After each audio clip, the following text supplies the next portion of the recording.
Hello everyone, and welcome to my channel. This is an educational channel, and we take a look at theories of everything, all-encompassing theories, paradigm shifters, and things that could help you with your awakening to 5D consciousness. Today is our 486th video on the reciprocal system of theory from Dewey Bernard Larson. And Mr. Larson was an American engineer who was born in 1898, died in 1990. In about 1959, he proposed his two fundamental postulates about how he believed the universe operated. And then from them, those two postulates, he derived a theoretical universe about how the universe would look if his postulates were correct. And then he took time to compare his theoretical universe with the measured empirical universe of the legacy scientists. He does a lot of that work here in this book called Basic Properties of Matter that he wrote just 3 years before his death in 1987. And it's primarily on chemistry. This is the second volume of our second book in his 3 volumes, sets structure of the physical universe from kind of the second edition. And the first book is Nothing But Motion. The second book is Basic Properties of Matter, and then Universe of Motion. Even though Universe of Motion was written earlier, the Universe of Motion is on astronomy. We are up to chapter 12 here, called Scalar Motion. Now, Larson was one of the few scientists who tried to build his universe upon motion. The universe is not made out of matter. It's not made out of energy or force. It's made out of motion. And for Larson, motion was the relationship between space and time. But Larson, when he's talking about motion, he's really talking about what you call scalar motion. And a scalar motion is a motion that has a magnitude but has no specific direction. We usually elaborate on that a little bit, and but not today, because Larson is going to get into it right away here. Chapter 12, Scalar Motion. That's what we're going to be reading today. And if you want to get kind of the ins and outs of the reciprocal system before or after you start this, just watch any of my first 474 videos on this subject, and I go through it, 20 or even longer, 20-minute explanation of the kind of the short version of the reciprocal system to give you enough background to follow along with the text. But I think in this case, I'm just going to assume that you know this, and a lot of it might come out here in the text that we're going through right now. So let's just get started. Chapter 12, Scalar Motion. It was recognized from the beginning of the development of the theory of the universe of motion that the basic motions are necessarily scalar. This was stated specifically in the first published description of the theory, the original edition of the Structure of the Physical Universe, 1959. It was further recognized and emphasized in that 1959 publication that the rotational motion of the atoms of matter is one of these basic scalar motions, and therefore has an inward translational effect, which we can identify as gravitation. Throughout the early stages of the theoretical development, however, there was some question as to the exact status of rotation in a system of scalar motions, inasmuch as rotation, as ordinarily conceived, is directional, whereas scalar quantities, by definition, have no directions. At first, this issue was not critical, but as the development of the theory was extended into additional physical areas, more types of motion of a rotational character were encountered. and it became necessary to clarify the nature of scalar rotation. A full-scale investigation of the subject was therefore undertaken, the results of which were reported in The Neglected Facts of Science, published in 1982. The existence of scalar motion is not recognized by present-day physics. Indeed, motion is usually defined in such a way that scalar motion is specifically excluded. This type of motion enters into observable physical phenomena in a rather unobtrusive manner, and it is not particularly surprising that its existence remained unrecognized for a long time. However, a quarter of a century has elapsed since that existence was brought to the attention of the scientific community in the first published description of the universe of motion, and it is hard to understand why so many individuals still seem unable to recognize that there are several observable types of motion that cannot be other than scalar. For instance, the astronomers tell us that the distant galaxies are all moving radially outward away from each other. The full significance of this galactic motion is not apparent on casual consideration, as we see each of the distant galaxies moving outward from our own location, and we are able to locate each of the observed motions in our spatial reference system in the same manner as the familiar motions of our everyday experience. But the true character of this motion becomes apparent when we examine the relation of our Milky Way galaxy to this system of motions. Unless we take the stand that our galaxy is the only stationary object in the universe, an assumption that few scientists care to defend in this modern era, we must recognize that our galaxy is moving away from all of the others. That is, it is moving in all directions. And since it is contended that our galaxy is not unique, it follows that all of the widely separated galaxies are now moving outward in all directions. Such a motion, which takes place uniformly in all directions, has no specific direction. It is completely defined by a magnitude, positive or negative, and is therefore scalar. A close examination of gravitation shows that the gravitational motion is likewise scalar, differing from the motion of the galaxies only that it is negative or inward rather than positive outward. The resemblance to the motion of the galaxies can easily be seen if we consider a system of gravitating objects isolated in space, perhaps a group of galaxies relatively close to each other. From our knowledge of the gravitational effects, we can deduce that each of these objects will move inward toward all of the others.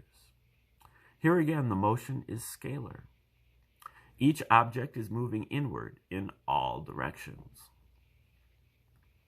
A small-scale example of the same kind of motion can be seen in the motion of spots on the surface of an expanding balloon, often used as an analogy by those who undertake to explain the nature of the motions of the distant galaxies. Here, too, each individual is moving outward from all others. If the expansion is terminated and succeeded by a contraction, the motions are reversed, and each spot then moves inward toward all of the others, as in the gravitational motion. In the case of the expanding balloon, there is a known physical mechanism that is causing the expansion, and our understanding of this mechanism makes it evident that all locations on the balloon surface are moving. The spots on this surface have no motion of their own. They are merely being carried along by the movement of the locations that they occupy. According to the astronomer's current view, the recession of the distant galaxies is the same kind of a process. As Paul Davies explains, quote, many people, including some scientists, think of the recession of the galaxies as due to the explosion of a lump of matter into a pre-existing void, with the galaxies as fragments rushing through space. This is quite wrong. The expanding universe is not the motion of the galaxies through space away from some center ball, or from some center, but is the steady expansion of space, end quote. Here again, it is the locations that are moving, carrying the galaxies along with them. But in this case, there is no known physical mechanism to account for the movement. Like the expansion of the balloon, the steady expansion of space is merely a description, not an explanation, of the movement. All that the observations tell us is that an outward scalar motion of physical locations is taking place, carrying the galaxies with it. The postulates of the reciprocal system of theory, the theory of the universe of motion, generalize this type of motion. They define a universe in which scalar motion of physical locations is the basic form of motion from which all physical entities and phenomena are derived. The manner in which this type of motion manifests itself to observation therefore has an important bearing on the nature of the fundamental physical phenomena. This situation is a good example of the way in which important information is often overlooked because no one spends the time and effort that are required in order to make a thorough study of a seemingly unimportant observation. It has long been recognized that the motion of spots on the balloon on the surface of an expanding balloon is, in some way, different from the ordinary motions of our everyday experience. The mere fact that this balloon motion is so widely used as an analogy in explaining the recession of the distant galaxies is clear evidence of this general recognition. But the galaxies seem to be a special case, and expanding balloons do not play any significant part in normal physical activity. Consequently, no one has been much interested in the physics of these objects, and this admittedly unique kind of motion was never subjected to a critical examination prior to the investigation of scalar motion that was undertaken in the course of the theoretical development reported in the several volumes of this work. The finding that the fundamental motion of the universe is scalar revolutionizes this situation. The motions of the galaxies, gravitating objects, and spots on the surface of an expanding balloon are obviously the kind of motions, scalar motions, that our theory identifies as fundamental. Scientists are usually, with ample justification, reluctant to accept a hypothesis that postulates the existence of phenomena that are unknown to observation. It should therefore be emphasized that scalar motion is not an unobserved phenomenon. It is an observed phenomenon that has not heretofore been recognized in its true character.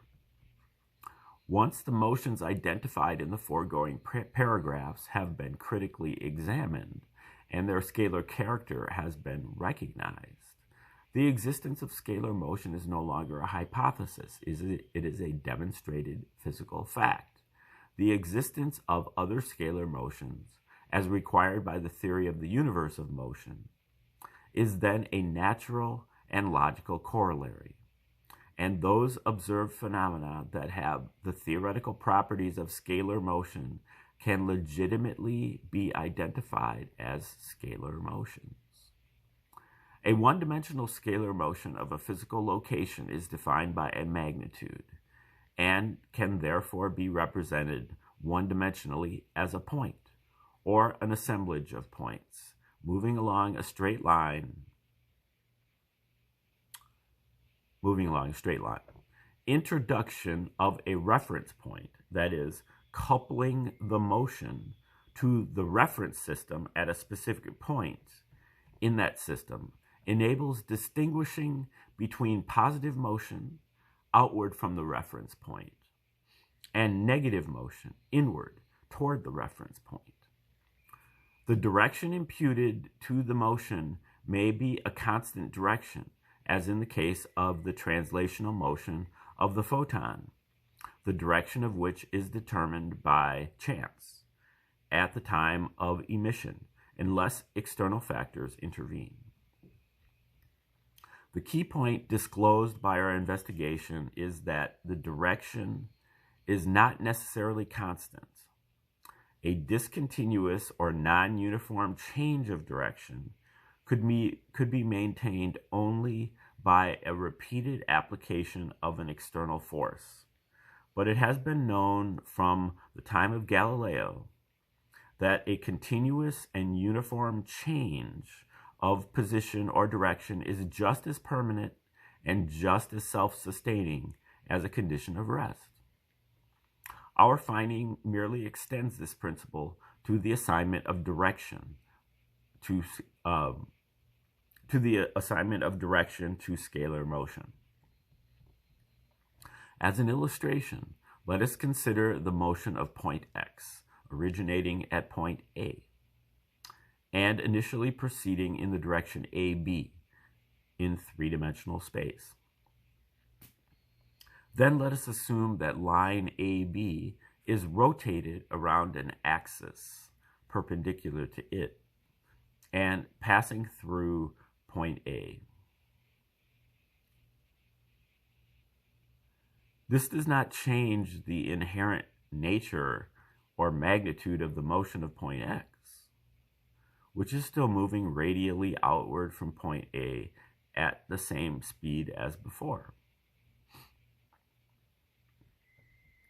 What has been changed is the direction of the movement, which is not a property of the motion itself, but a feature of the relation between the motion and three-dimensional space. Instead of continuing to move outward from point A in the direction AB, point X now moves outward in all directions in the plane of rotation. If that plane is then rotated around another perpendicular axis, the outward motion of point X is distributed over all directions in space. It is then a rotationally distributed scalar motion. The results of such a distributed scalar motion are totally different from those produced by a combination of vectorial motions in different directions. The combined effects of the magnitudes and directions of vectorial motions can be expressed as vectors. The results of addition of these vectors are highly sensitive to the effects of direction. For example, a vectorial motion AB added to a vectorial motion AB prime of equal magnitude but diametrically opposite direction produces a zero resultant. Similarly, vectorial motions of equal magnitude in all directions from a given point add up to zero. But a scalar motion retains the same positive outward or negative inward magnitude regardless of the manner in which it is directionally distributed. None of the types of scalar motion that have been identified can be represented in a fixed spatial reference system in its true character. Such a reference system cannot represent simultaneous motion in all directions. Indeed, it cannot represent motion in more than one direction. In order to represent a system of two or more scalar motions in a spatial reference system, it is necessary to define a reference point for the system as a whole. That is, the scalar system must be coupled to the reference system in such a way that one of the moving locations in the scalar system is arbitrarily defined as motionless from the scalar standpoint relative to the reference system. The direction imputed to the motion of each of the other objects or physical locations in the scalar system is then its direction relative to the reference point. For example, if we don't denote our galaxy as A, the direction of the motion of distant galaxy X, as we see it, is AX.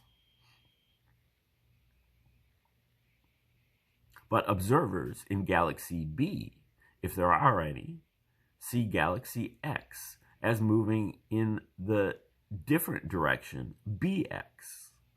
Those in galaxy C see the direction as CX, and so on. The significance of this dependence on the direction on the reference point can be appreciated when it is contrasted with the corresponding aspect of vectorial motion. If an object X is moving vectorially in the direction AX when viewed from location A, it is also moving in this same direction AX when viewed from any other location in the reference system. It should be understood that the immobilization of the reference point in the reference system applies only to the representation of the scalar motion. There is nothing to prevent an object located at the reference point, the reference object, we may call it,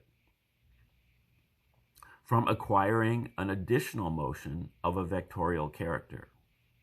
For example, the expanding balloon may be resting on the floor of a moving vehicle, in which case the reference point is in motion vectorially.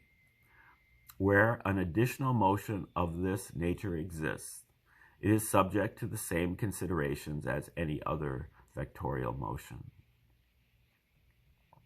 The coupling of a system of scalar motions to a fixed reference system at a reference point does not alter the rate of separation of the members of the scalar system. The arbitrary designation of the reference point as motionless from the scalar standpoint therefore makes it necessary to attribute the motion of the reference point or object to the other points or objects in the system. This conclusion that the observed change of position of an object B is due in part to the motion of some different object A may be hard for those who are thinking in terms of the conventional view of the nature of motion to accept, but it can easily be verified by consideration of a specific example. Any two spots on the surface of an expanding balloon, for instance, are moving away from each other. That is, they are both moving. While spot X moves away from spot Y is coincidentally moving away from spot X. Placing the balloon in a reference system does not alter these motions. The balloon continues expanding in exactly the same way as before.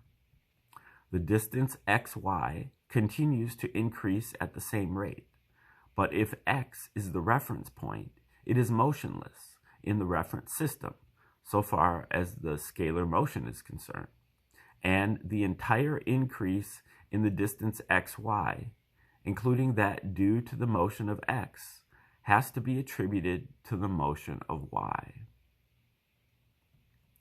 The same is true of the motions of the distant galaxies. The recession that is measured is purely the increase in distance between our galaxy and the one that is receding from us. It follows that a part of the increase in separation that we attribute to the recession of the other galaxy is actually due to the motion of our own galaxy. This is not difficult to understand when, as in the case of the galaxies, the reason why objects appear to move faster than they actually do is obviously the arbitrary assumption that our location is stationary. What is now needed is a recognition that this is a general proposition. The same result follows whenever a moving object is arbitrarily taken as stationary for reference purposes.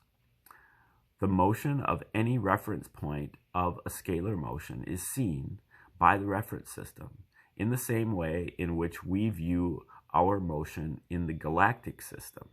That is, the motion that is frozen by the reference system is seen as motion of the distant objects. This transfer of motion from one object to another by reason of the manner in which scalar motion is represented in the reference system has no significant consequences in the galactic situation, as it makes no particular difference to us whether galaxy X is receding from us or whether we are receding from it, or both.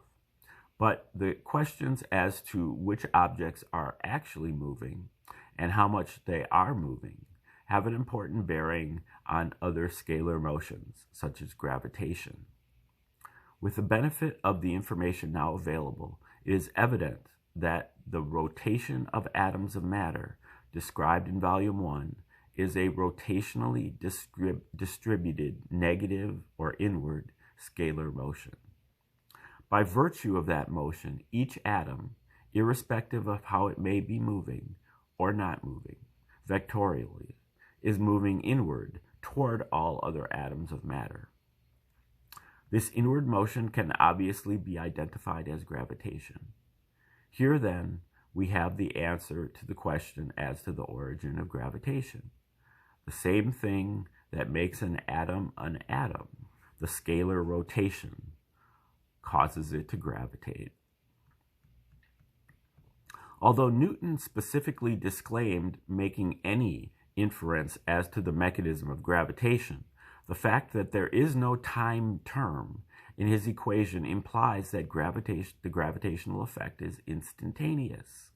This, in turn, leads to the conclusion that gravitation is action at a distance, a process in which one mass acts upon another distant mass without an intervening connection. There is no experimental or observational evidence contradicting the instantaneous action. As noted in Volume 1, even in astronomy, where it might be presumed that any inaccuracy would be serious, in view of the great magnitudes involved, quote, Newtonian theory is still employed almost exclusively to calculate the motions of celestial bodies. However, instantaneous action at a distance is philosophically unacceptable to most physicists, and they are willing to go to almost any lengths to avoid conceding its existence. The hypothesis of transmission through a luminiferous ether served this purpose when it was first proposed, but as further studies were made, it became obvious that no physical substance could have the contradictory properties that were required of this hypothetical medium. Einstein's solution was to abandon the concept of the ether as a substance, something physical, and to introduce the idea of a quasi-physical entity, a phantom medium that is assumed to have the capabilities of a physical medium without those limitations that are imposed by physical existence. He identifies this phantom medium with space, but concedes that the difference between his space and the ether is mainly semantic. He explains, quote, we shall say our space has the physical property of transmitting waves, and so omit the use of a word, ether, we have decided to avoid. end quote. Since this space, or ether, must exert physical effects without being physical, Einstein has difficulty defining its relation to physical reality. At one time, he asserts that according to the general theory of relativity, space is endowed with physical qualities. While in another connection, he says that the ether of the general theory of relativity, which he identifies as space, is a medium which is itself devoid of all mechanical and kinematical qualities. Elsewhere, in a more candid statement, he concedes, in effect, that his explanations are not persuasive and advises us to just, quote, take for granted the fact that space has the physical property of transmitting electromagnetic waves, and not to bother too much about the meaning of this statement, end quote. Einstein's successors have added another dimension to the confusion of ideas by retaining this concept of space as quasi-physical, something that can be curved or otherwise manipulated by physical influences, but transferring the ether-like functions of Einstein's space to fields. According to this more recent view, matter exerts a gravitational effect that creates a gravitational field. This field transmits the effects at the speed of light, and finally, the field acts upon the distant object. Various other fields, electric, magnetic, etc., are presumed to coexist with the gravitational field and to act in a similar manner. Okay, I think